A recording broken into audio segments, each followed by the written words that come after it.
Before we get into the calculus of logarithms and exponential functions, I want to spend a little time just reviewing the rules we know about logarithms and how they work together. So first off, what is the logarithm? So if I write log base b of x equals y. Now, this is talking about the inverse of an exponential function. So what I'm saying, if I unpack this, I'm saying that b raised to the y power, so b raised to the y power, is equal to x. So in other words, what I'm saying is that if log base b of x equals y, then b raised to the y power is equal to x. They're inverses of each other.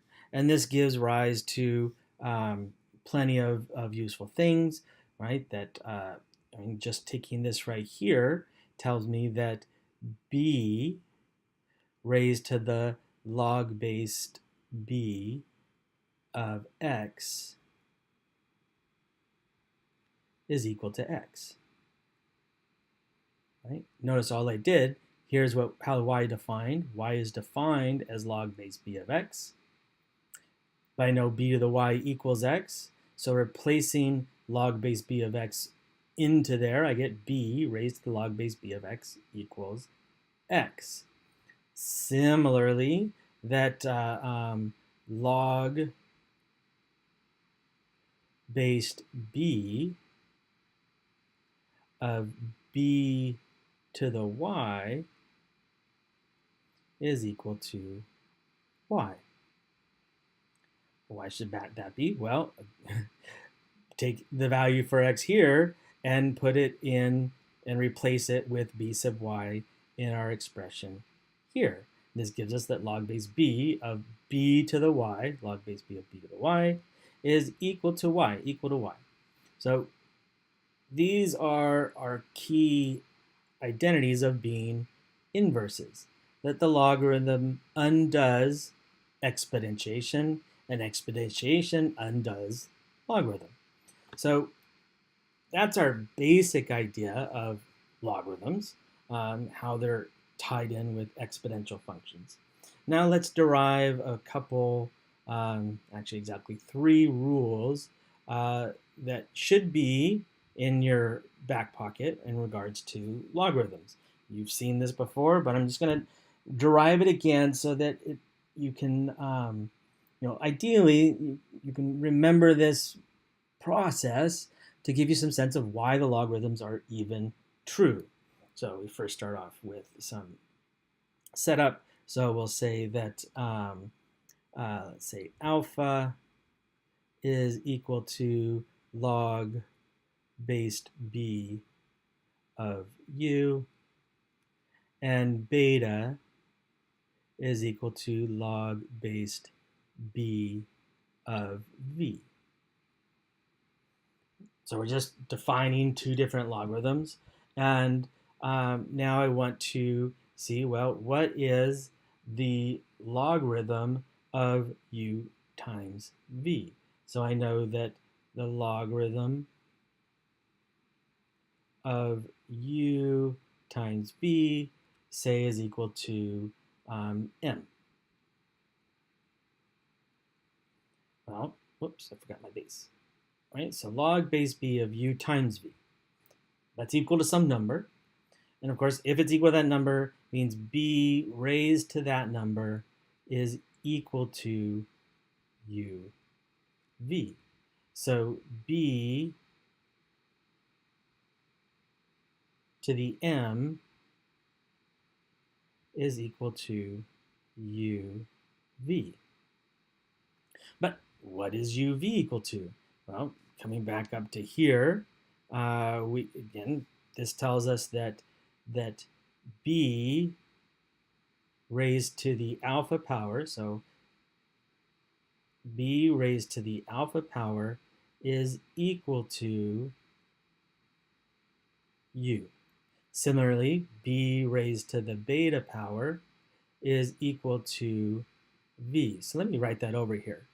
That we know that u is equal to b raised to the alpha power, and v is equal to b raised to the beta power. Okay? So that's what u and v are. So that means b to the m equals u to the v. So b to the m is equal to b to the alpha times b to the beta. But when I multiply the same base, that's the same as adding exponents. So I get that b to the m is equal to b to the alpha plus beta. Now, if I've got a number raised to m and the same number raised to alpha plus beta and they're equal, the only way that can happen is if m is equal to alpha plus beta. But remember, m was our log base u of v, alpha is log u, beta is log v. So now we get the famous rule that log base b of uv is equal to log of u plus log of v.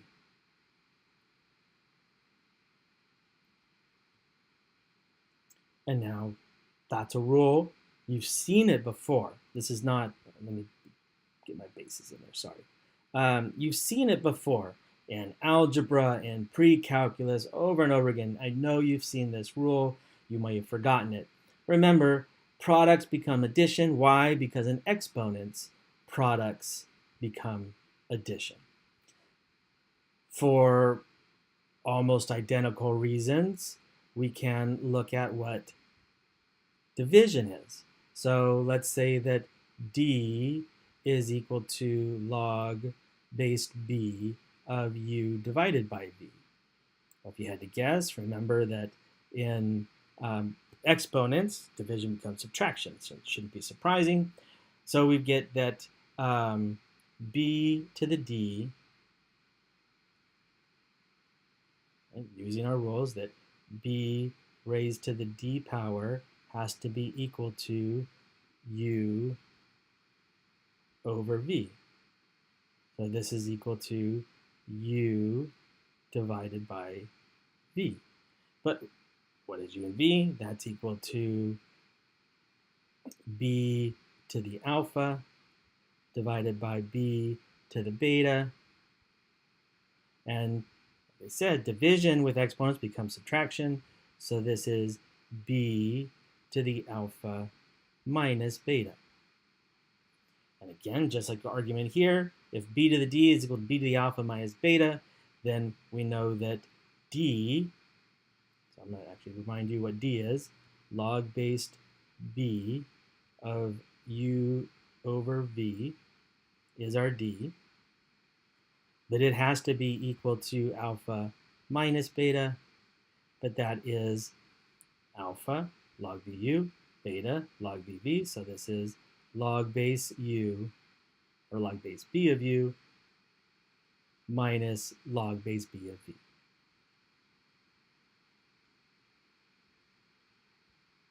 And you could walk through the same derivations. I've run out of board space here, as well as I don't want to take up all your time.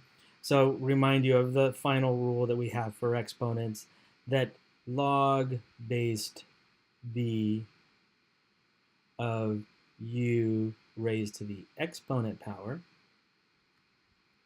is exactly the same as v times log based v b of u.